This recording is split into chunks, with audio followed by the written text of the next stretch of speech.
sur Arabelle avec Nathalie et Fabienne.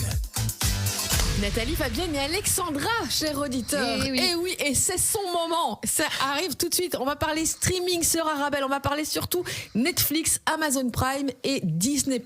Alexandra, je pense que tu as des bons plans pour nos auditeurs. Oui, effectivement. Donc bonjour à tous. Alors aujourd'hui, je voulais vous passer à la veille des vacances de Noël quelques conseils de films et de séries à regarder sur Netflix, Amazon Prime ou Disney+. Donc tout d'abord, je vous conseille la série You. J'adore. Tu connais ? Ouais, j'adore. Alors il y a pour l'instant 3 saisons. Elle est disponible sur Netflix depuis octobre. Moi, j'en suis personnellement à la fin de la première et je suis complètement accrochée. Le concept, un jeune garçon tombe amoureux d'une jolie fille. Là, vous allez me dire, mais il n'y a rien d'original. Ouais, j'allais dire. Sauf qu'on découvre petit à petit que ce garçon mignon, gentil, propre sur lui, n'a pas de problème à tuer les gens qui se mettent sur son chemin. Bah oui, pourquoi pas. Ouais. Hein Normal. C'est normal. Mais ce qui est dingue avec cette série, c'est que malgré que ce soit un détraqué, on est avec lui, quoi. C'est vrai à fond. Ouais, on se dit, mais d'accord, mais c'est de sa faute aussi à Ben, de coucher avec Beck comme ça. C'est vrai. Alors que j'espère bien que dans la vraie vie, je vais pas excuser un criminel simplement parce qu'il est mignon. Parce que j'ai une théorie avec cette série.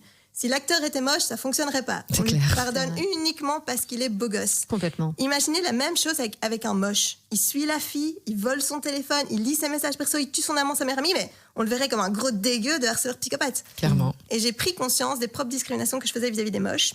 Les dragueurs lourds, comme l'expression est à la mode, si le mec est beau, c'est jamais un souci en fait. Il peut me draguer autant qu'il veut, c'est pas un souci. C'est triste, hein, je fais un constat qui est triste là. Ouais, triste ce Ouais, constat, triste. Alexandra. Voilà, bon, bref, passons à la suite. Et pour passer de bonnes vacances de Noël, quoi de mieux que de se mater ou remater le bon vieux journal de Bridget Jones. Ah, ouais. Un classique. Sorti en salle en 2001, excusez-moi d'être vieille, ou plutôt d'être, comme disent les vieux, une Toujours jeune. Horrible. Bridget est une jeune trentenaire, elle aussi, célibataire, qui se promet en démarrant son journal intime de ne plus tomber sur des connards. Voilà, Et clairement. surtout, ne pas fantasmer sur un spécimen du genre.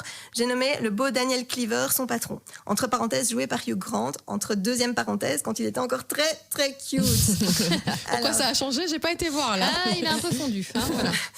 Évidemment, Bridget va craquer et se faire briser le cœur. Mais ce n'est pas un drame que je vous recommande, mais bien une comédie un peu sentimentale, on va pas se le cacher. Et donc, Mark Darcy va également tenir un rôle dans la vie sentimentale de Bridget. Au final, les deux hommes vont se taper dessus sous la pluie avec Jerry Halliwell en fond sonore. It's raining men.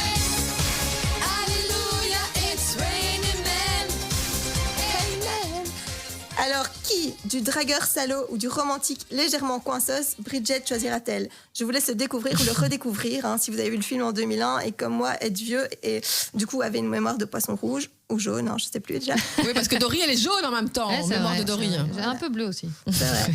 Le journal de Bridget Jones, il est sur Netflix et Amazon Prime. Enfin, je vous conseille, si vous avez des enfants, un grand classique, Maman, j'ai raté l'avion. Oui. Mais oui. Qui aurait pu s'appeler Maman a oublié Kevin. Oui, c'est vrai. C'est vrai que on oublie vite ça. C'est Noël, la famille des McAllister s'apprête à partir en vacances à Paris. Dans le même temps, les célèbres casseurs-flotteurs s'apprêtent à cambrioler les jolies villas du quartier où est située, vous l'aurez compris, la maison des McAllister. Maman a une charge mentale de dingue, papa aussi, et résultat, ils prennent l'avion à l'arrache et ils oublient Kevin. Kevin se retrouve seul chez lui et gère assez bien, pour un enfant de 8 ans, je sais pas ce que vous en pensez les filles. Ouais, grave. Franchement, ouais. Purée. Les casseurs-flotteurs auront eu tort de le sous-estimer. Ouais, ils vont s'en prendre, mais plein la gueule. Un classique à redécouvrir en famille sur les plateformes Amazon Prime et Disney+. Quant à moi, c'était Alexandra. Je vous dis bonnes vacances, joyeux Noël et à bientôt pour d'autres moments ciné.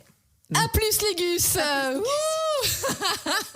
Merci Alessandra.